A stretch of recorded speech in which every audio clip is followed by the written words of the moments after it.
जब आप पहले टर्म में आपको कुछ अफसर ने कहा था कि आप अयोध्या मत जाइए, विवाद हो सकता है, और आपने कहा कि अगर सत्ता चली भी जाए तो कोई बात नहीं।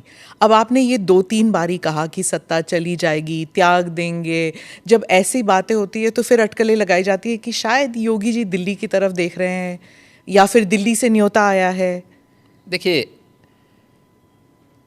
ये उदाहरण उन प्रसंगों को लेकर के होते हैं जहाँ पे विरासत को आगे बढ़ाने का एक जज्बा सामने आता है। 2017 के पहले अयोध्या की क्या स्थिति थी, हर एक व्यक्ति जानता था। एक जद्दोजहद के साथ जब हम लोग उस समय अयोध्या की यात्रा करते थे तो बहुत सारे बैरियर हुआ करते थे, बुनियादी सुविधाओं का अभाव था, और अयोध्या अपनी पहचान के लिए मोहताज थी। 2017 में भारतीय जनता पार्टी की डबल इंजन की सरकार उत्तर प्रदेश में बनी, और उत्तर प्रदेश में सरकार बनने के बाद उन चुनौतियों से भी हमें का भी सामना करना था। जो आज़ादी के बाद से लगातार जिन भावनाओं को दबाया गया था वहाँ पे, साथ साथ अयोध्या का समग्र विकास भी करना था, लेकिन अयोध्या को उसकी पहचान भी देनी थी। और उसी में एक बड़ा तबका ऐसा था जो ये मानता था कि हमें इस प्रकार के मुद्दों को नहीं टच करना चाहिए क्योंकि ये विवाद हो सकता है। देखिए, आप सत्ता में रहेंगे तो आपके लिए अनुकूल वातावरण भी होगा, प्रतिकूल भी होगा। अनुकूल और प्रतिकूल के बीच में समन्वय बना करके जब हम आगे बढ़ते हैं तो ही कुछ परिणाम दे पाएंगे। और अयोध्या के साथ भी यही हुआ। हमने कहा भी ठीक है, विरोध होता है तो होने दीजिए, देखेंगे। अयोध्या जाएंगे, कोई एक कार्यक्रम का शुभारंभ करेंगे जो अयोध्या की पहचान बन सके। दीपावली तो अयोध्या से जुड़ी हुई थी, दीपोत्सव, और दीपावली के आयोजन को एकदम विस्मृत सा कर दिया गया था अयोध्या में ही। तो हमने दीपोत्सव के आयोजन के साथ फिर उसकी पहचान को वहाँ दिलाई। तो हम लोगों ने वहाँ पे मर्यादा पुरुषोत्तम भगवान श्री राम के प्रति और सरयू मैया के प्रति दीपोत्सव के माध्यम से जो कृतज्ञता ज्ञापित की थी, उसका परिणाम आज नई अयोध्या के रूप में सबके सामने है, जिसको देख करके हर व्यक्ति अभिभूत होता है। तो प्रधानमंत्री जी का जो विजन विरासत की प्रति है, उसका मूर्तमान स्वरूप आज अयोध्या में भी देखने को मिलता है। आज आप देख रहे होंगे, जिस अयोध्या में साल भर में कुछ लाख लोग आते थे, आज करोड़ों लोग वहाँ पहुँच रहे हैं। व्यवसाय वहाँ फल फूल रहा है, लोगों को अनेक अवसर प्राप्त हो रहे हैं। तो हम लोग अपनी सत्ता की चिंता करें और अपनी विरासत को विस्मृत कर लें, तो मुझे लगता है कि ये हम न्याय नहीं कर पा रहे हैं, अपने साथ भी, अपने समाज के साथ भी और अपने देश के साथ भी। मैंने आपका एक भाषण सुना था जिसमें आपने कहा था कि जो यूपी का युवा है छिपता था ये कहने से कि मैं यूपी का हूँ, क्योंकि उसको एक श्रमिक के रूप में देखा जाता था, एग्रीकल्चर लेबर या कंस्ट्रक्शन लेबरर। लेकिन यूपी की जो छवि बदली है, ही सेज इट प्राउडली कि मैं यूपी का हूँ। उसके बारे में कुछ बताइए। हाँ, देखिए, 2017 के पहले की स्थिति ऐसी थी, उत्तर प्रदेश का ये नाम सुन करके ही उसको किसी नौकरी के लिए जाता था, उसको बाहर कर दिया जाता था। उत्तर प्रदेश का नाम सुन करके ही होटलों में कमरे नहीं मिलते थे, रूम नहीं मिलते थे, धर्मशाला में जगह नहीं मिलती थी, लोग किराएदार नहीं बनने देते थे, लोगों को अपनी पहचान छुपानी पड़ती थी। आज मैं कह सकता हूँ, उत्तर प्रदेश का युवा हो, अन्नदाता किसान हो, या किसी भी सेक्टर का कोई व्यक्ति आज पहचान के लिए मोहताज नहीं है। और ये पहचान के लिए जो मोहताज नहीं है, आज वो कहीं जाता है तो कहीं भी देश के अंदर कहीं जाता है, दुनिया के अंदर कहीं जाता है, अगर वह यूपी का नाम लेगा तो लोगों के मन में, अगर वह धार्मिक आस्थावान व्यक्ति है तो अयोध्या, काशी, प्रयागराज, या यहाँ के धर्मस्थल याद करके बड़े सम्मान के साथ लोग उसको देखते हैं। यूपी के नाम से, यूपी के इंफ्रास्ट्रक्चर से लोगों के मन में होता अच्छा ये वहीं से आए हैं। तो यूपी जो पहले एक श्रम शक्ति माना जाता था, एक लेबर के रूप में यहाँ की एक पहचान थी कि यहाँ के लोग एक सामान्य उसके साथ जुड़ेंगे, आज वही यूपी विरासत की शक्ति के रूप में और अर्थ शक्ति के रूप में देश के अंदर और दुनिया के अंदर अपनी पहचान बनाई। आप तो फिल्म जगत से भी लोगों को बुला रहे हैं यहाँ पर। हमारी फिल्म सिटी, यहाँ पे यूपी के अंदर एक फिल्म सिटी का निर्माण का कार्य प्रारंभ हो रहा है और उस पर सारी कार्रवाई आगे बढ़ चुकी है। और मुझे लगता है कि कला का सम्मान किया जाना चाहिए और कला के उसी सम्मान को आगे बढ़ाने के लिए हम लोगों ने इस प्रक्रिया को आगे बढ़ाया है। डिलिमिटेशन पर जो दक्षिण के राज्य हैं वो थोड़े नर्वस कह लीजिए। वो कहते हैं कि पॉपुलेशन के आधार पर रिप्रेजेंटेशन नहीं होना चाहिए। वो कह रहे हैं कि उनकी जो पहचान है वो खतरे में है। देखिए, माननीय गृह मंत्री जी ने इस मामले में बहुत स्पष्टता के साथ कह दिया है और ये केवल स्टालिन के नाम ने जो बैठक की है केवल एक राजनीतिक एजेंडा है उनका। मुझे लगता है कि माननीय गृह मंत्री जी के वक्तव्य के बाद इस पर कोई भी प्रश्न नहीं खड़ा होना चाहिए। तमिलनाडु में ही हिंदी भाषा को लेकर काफ़ी विरोध हो रहा है।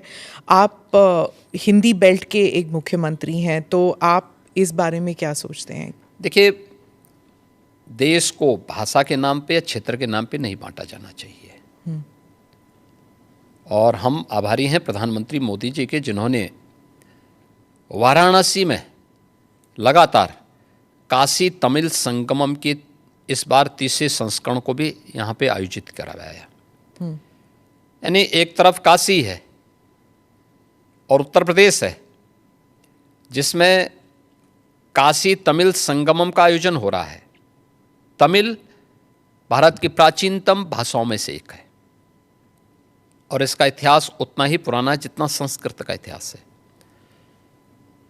हर भारतीय के मन में तमिल के प्रति श्रद्धा और सम्मान का भाव है, क्योंकि भारत की विरासत के बहुत सारे तत्व आज भी उसमें मौजूद हैं। तो हिंदी से नफरत क्यों? भाषा कोई तोड़ती नहीं है, वो जोड़ने का काम करती है।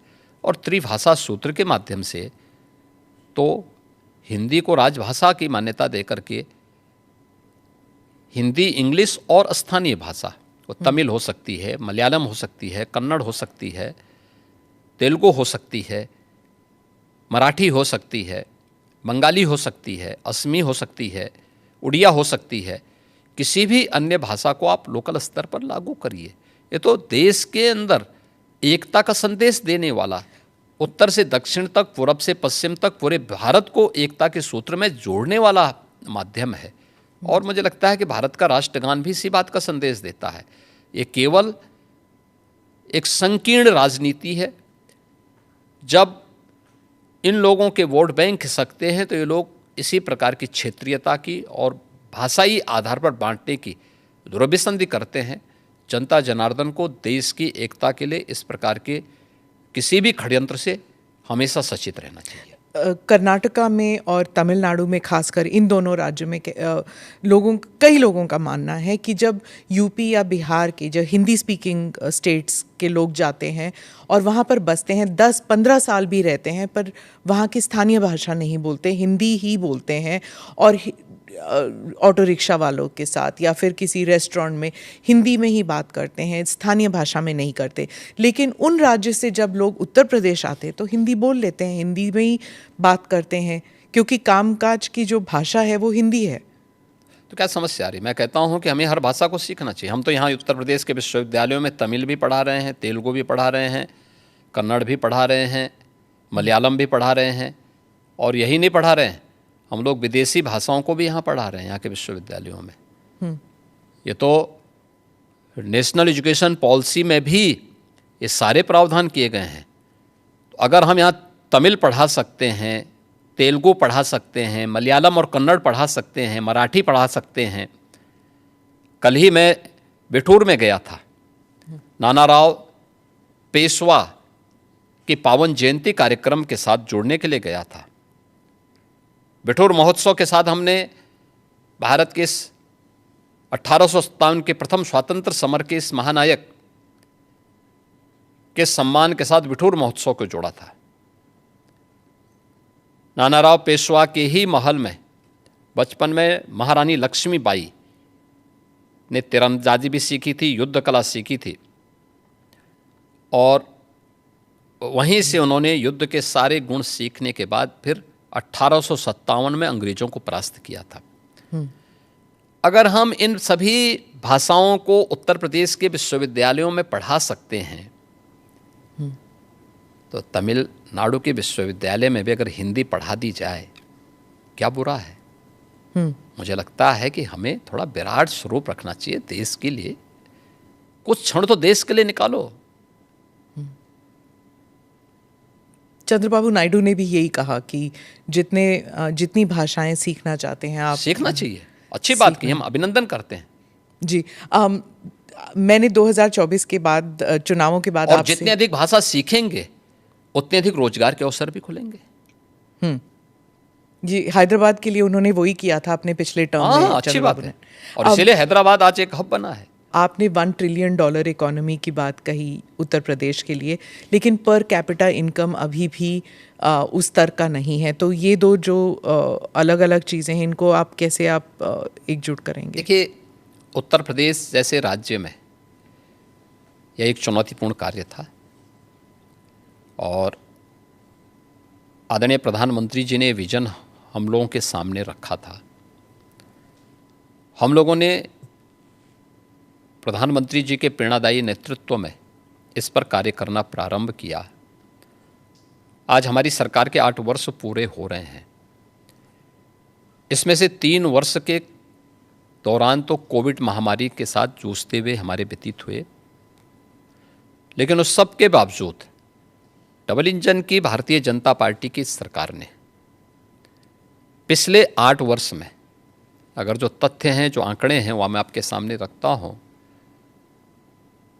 1950 से लेकर के, या 1947 से लेकर के 2017 तक, इन 70 वर्षों में उत्तर प्रदेश की जो अर्थव्यवस्था थी, जीएसडीपी थी, वह 12,75,000 करोड़ की थी, और आज यह अर्थव्यवस्था 27.5 लाख करोड़ को पार कर चुकी है। यानी पिछले 8 वर्ष में, यानी जो 70 वर्षों में जितने हम पहुंचे थे, उससे दुगनी से अधिक हमने सफलता प्राप्त की है 8 वर्ष में, और वह भी तब जब 3 वर्ष कोविड महामारी से जूझते हुए हम लोगों ने कार्य किया है। पर कैपिटा इनकम 1947 से लेकर के 2017 तक कुल पहुंच पाई थी 46,000 तक। आज यह लगभग 1,10,000 तक पहुंची है। मेरा ये मानना है, उत्तर प्रदेश प्रकृति और परमात्मा की कृपा का, असीम कृपा का प्रदेश है। हमारे पास युवा शक्ति है, और ये बहुत प्रतिभाशाली युवा है। हमारे पास सबसे अच्छी फर्टाइल लैंड है, सबसे अच्छा जल संसाधन है, देश का सबसे बड़ा एमएसएमई बेस है, हमारे पास सबसे अच्छा इंफ्रास्ट्रक्चर है। पिछले 5 साल के अंदर इंफ्रास्ट्रक्चर को ठीक करना, युवा को शक्ति को, अपनी युवा शक्ति को, उसको उसके इस स्केल को स्किल में बदलने की कार्रवाई को इसके साथ बढ़ा करके हमने आगे उसको तैयार किया है। अब हमें अपनी स्पीड को बढ़ाना है, और इसी स्पीड को बढ़ाने के लिए हम लोगों ने इस टारगेट को तय किया है कि 2029 में यूपी $1 ट्रिलियन की इकोनॉमी होगा, और देश की अग्रणी अर्थव्यवस्था भी होगा। वो SSS वाली बात जो आपने प्रेस कॉन्फ्रेंस में की, SSS, ये SSS के माध्यम से ही हम इसको आगे बढ़ाएंगे।